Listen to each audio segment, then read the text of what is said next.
RTL Matin. Avec Julien Cellier.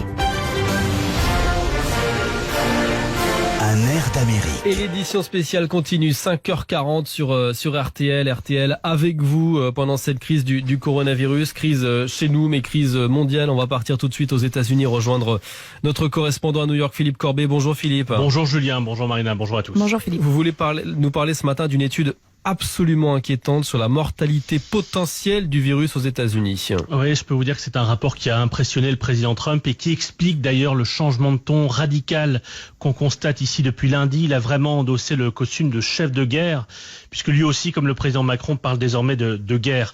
Depuis qu'il est président, on ne l'avait jamais vu avec un ton aussi grave.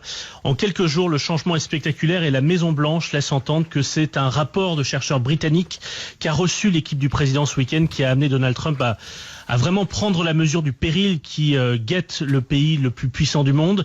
C'est une étude qui fait des simulations d'impact en fonction des politiques publiques prises aujourd'hui. En fait, des mesures de restriction. Fermeture des écoles, par fermeture des écoles, confinement, pas confinement.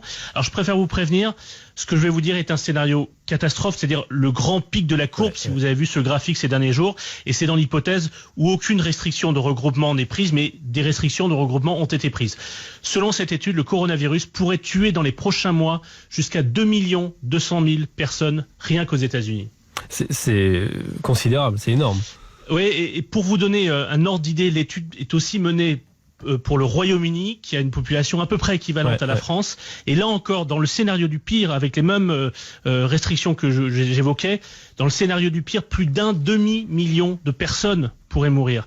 Les auteurs préviennent au passage que le seul moyen d'éviter une mortalité aussi massive, ce sera de maintenir des mesures strictes de confinement et pendant une longue période, pas seulement quelques semaines. En fait, selon ce rapport cité par le New York Times, pour freiner l'épidémie, il faudrait des restrictions drastiques sur le travail, l'école et toutes les fréquentations sociales jusqu'à ce qu'un vaccin soit disponible, ce qui pourrait prendre, on nous dit, 1 an, 18 mois. Donc imaginez que ce que nous vivons là pourrait s'installer dans la durée.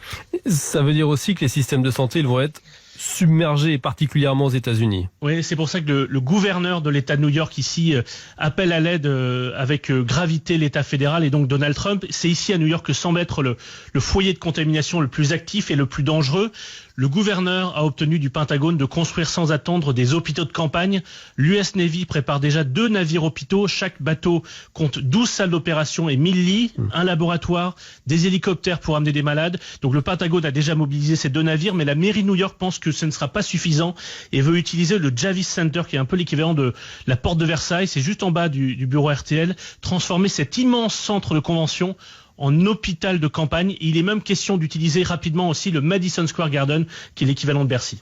Merci Philippe, on le comprend avec vous, l'heure elle est grave. Si vous ne l'avez pas encore compris, elle est vraiment grave et cette étude américaine nous le prouve et le nombre de cas d'ailleurs en France